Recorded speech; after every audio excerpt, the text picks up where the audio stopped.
అదే RTV app వార్తల్ని క్షణాల్లో చదివే అవకాశం ఉంటుంది. ఒక న్యూస్ పేపర్, ఒక టెలివిజన్ ఛానల్ మీ చేతుల్లో ఎప్పుడూ ఉంటాయి.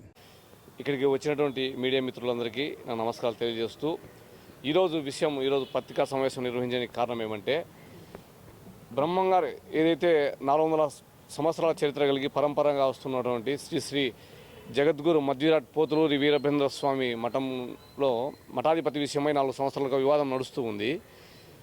అప్పుడు 2021లో శ్రీ వీరభోగ వసంత వెంకటేశ్వర స్వామి వారు పరంపదించిన తర్వాత వారి ప్రథమ కుమారుడైనటువంటి వెంకటాద్రి స్వామి వారిని మఠాధిపతిగా నియమిస్తూ ఉత్తర్వులు రావడం జరిగింది. కానీ స్వామివారి శ్రీ వసంత వెంకటేశ్వర స్వామి వారి రెండవ భార్య గారు మారుతి లక్ష్మి గారు అప్పుడు కోర్టును ఆశ్రయించడం జరిగింది, మాకు వీలునామా ఉందని చెప్పి. కానీ గౌరవ హైకోర్టు వారు ఆ వీలునామా సరిగా లేదని కొట్టివేయడం జరిగింది. అయినప్పటికీ 4 సంవత్సరాలు అవుతున్నప్పటికీ ఇప్పటికీ బ్రహ్మంగారి మఠంలో మఠాధిపతిని నియమించకపోవడము విచారకరము.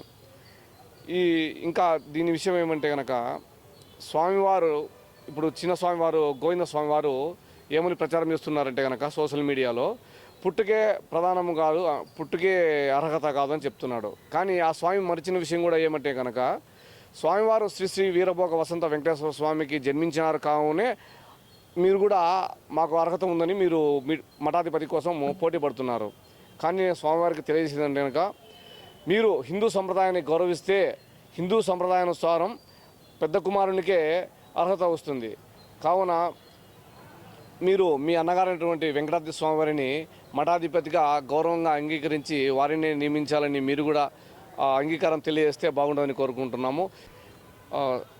4 సంవత్సరాలు అయినప్పటికీ ఇంకా బ్రహ్మంగారి మఠానికి మఠాధిపతిని నియమించకపోవడము, పరంపర మఠమైనటువంటి ఆ మఠానికి మఠాధిపతిని నియమించకపోవడము అపచారము. బ్రహ్మంగారి మఠానికే కాదు, రాష్ట్రానికి కూడా అపచారము. కావున ఈ విషయమై కూటమి ప్రభుత్వము రాష్ట్ర సీఎం గారైనటువంటి ముఖ్యమంత్రి అయినటువంటి శ్రీ నారా చంద్రబాబు నాయుడు గారిని, అలాగే డిప్యూటీ సీఎం పవన్ కళ్యాణ్ గారిని, అలాగే బీజేపీ పార్టీ వారిని కూడా మేము కోరేది ఏమంటే, ఈ విషయమై మీరు తొందరగా స్పందించి వెంకటాద్రి స్వామి వారిని మఠాధిపతిగా నియమించి హిందూ సంప్రదాయాన్ని గౌరవిస్తారని, అలాగే వీరబ్రహ్మేంద్ర స్వామి మఠానికి ఇటువంటి ఏర్పడినటువంటి ఈ అపచారాన్ని తొలగిస్తారని తెలియజేసుకుంటూ మీ వంగల గోవర్ధన్ రెడ్డి, జై హిందుస్థాన్ పార్టీ రాష్ట్ర అధ్యక్షులు. అరాచకము, ఈ వీలునామా కల్పితము అని హైకోర్టు కూడా తేల్చి చెప్పింది, ఆర్డర్ కూడా ఇచ్చింది. కానీ కొంతమంది స్వామీజులు అంటే దీని వెనుక కుట్ర జరుగుతుంది. ఎందుకంటే ఇది జగద్గురు పరంపర మఠము, హిందూ మతాన్ని కించపరచాలనేవానికి ఇటువంటి కుట్రలు జరుగుతూ ఉన్నాయి. ఇప్పుడు స్వామివారు, ఇప్పుడు గోవింద స్వామివారు ఇప్పుడు 18 ఏళ్ళు కూడా ఉండవు, 4 సంవత్సరాలుగా ఈ పోటీ పడుతున్నారు. ఏ అనుభవంతో పోటీ పడుతున్నాడు? ఆయన ప్రచారం చేస్తాడు అని పుట్టుకే అర్హత కాదంటాడు. కానీ ఆయన వీరభోగ వసంత వెంకటేశ్వర స్వామి వారికి పుట్టినారు కాబట్టినే ఆయన కూడా అర్హత కోరుకుంటున్నాడు. కానీ ఆ విషయం ఆయన మర్చిపోతున్నాడు. వేదాలు వల్లించడం అంటే కనుక ఆయన ఏ వేదంలో ప్రావీణ్యం ఉంది చెప్పమని చెప్పండి.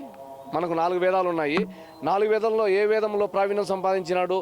కేవలము ఈ మఠాధిపతి విషయం కోసం మాత్రమే ఆయన వేదాలు చదువుతున్నట్టు ఒక ప్రచారం జరుగుతుంది. మరి ఆయన ఎన్నేళ్ళుగా వేదం చదువుతున్నాడు? అది చెప్పాలి కదా. మనకు 4 వేదాలు ఉన్నాయి. ఒక్కొక్క వేదంలో ప్రావీణ్యం సంపాదించాలంటే కనీసం 4 సంవత్సరాలు పడుతుంది ఒక్కొక్క వేదానికి. ఇప్పుడు ఆయన సంవత్సరం నిండా 18 సంవత్సరాలు లేవు. 4 వేదాలు నువ్వు చదవాలంటే కనుక 16 సంవత్సరాలు పడుతుంది. మరి ఏ విధంగా మీరు దీన్ని ప్రకటిస్తారు? పుట్టుక అర్హత కాదంటారు, మళ్ళీ వేదం అంటారు. మీకు ఎందులో కూడా ప్రావీణ్యం లేదు. కేవలము ఈ మఠాధిపతికి ఒకవేళ మీరు ఆస్తుల కోసం స్వామివారికి పుట్టారు కనుక మీరు ఆస్తుల కోసం పోటీ పడండి, ఆస్తుల కోసం కోర్టుకు ఎక్కండి. కానీ మఠాధిపతి విషయం ఏదైతే ఉందో అది హిందూ సంప్రదాయానికి సంబంధించి, అందులో 400 సంవత్సరాల పరంపర మఠము. దీంట్లో మటుకు మీరు వివాదం చేయకూడదని మేము గోవింద స్వామి వారిని కూడా కోరుతున్నాం. మరిన్ని వీడియోస్ కోసం ఛానల్ ని సబ్స్క్రైబ్ చేయండి, లేటెస్ట్ అప్డేట్స్ కోసం వాట్సాప్ ఛానల్ ని ఫాలో చేయండి, అండ్ లింక్ డిస్క్రిప్షన్ లో ఉంది.